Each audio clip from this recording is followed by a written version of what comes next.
Уставен ќе го враќа во живот судскиот активизам. Првите само иницијативи кои би можело да се најдат пред уставните судии се двојните функции на Талат Џафери и министрите, истовремено да седат во две фотели во извршната и законодавната власт.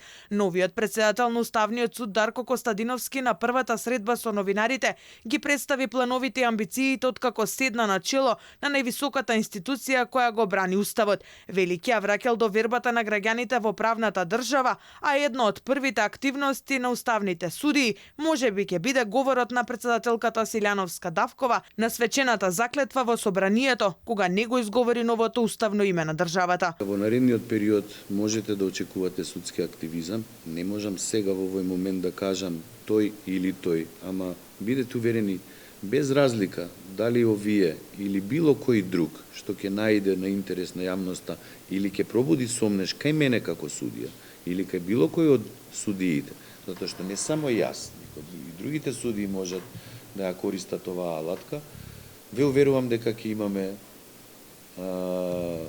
засилен судски активизам. Костадиновски си постави приоритет пред себе и пред уставните суди за враќање на довербата на граѓаните во Уставниот суд, а оптимистички најави и дека ќе бара да се спроведат системски измени. Безкомпромисноста во обезбедувањето на самостојноста и независноста на Уставниот суд. Мојата безкомпромисност во обидите за било какви политички или од било каква друга природа влијание врз судот или врз уставните судии. Уставната и правната култура ќе биде високо на мојата агенда, судскиот активизам, транспарентноста и отвореноста на судот кон јавноста, поголема присутност на науката во Уставниот суд. Костадиновски беше избран за нов претседател на Уставниот суд на 4 јуни по над 10 круга гласање. Доби мнозинство од гласовите, а против кандидат му беше колегата Осман Кадриу.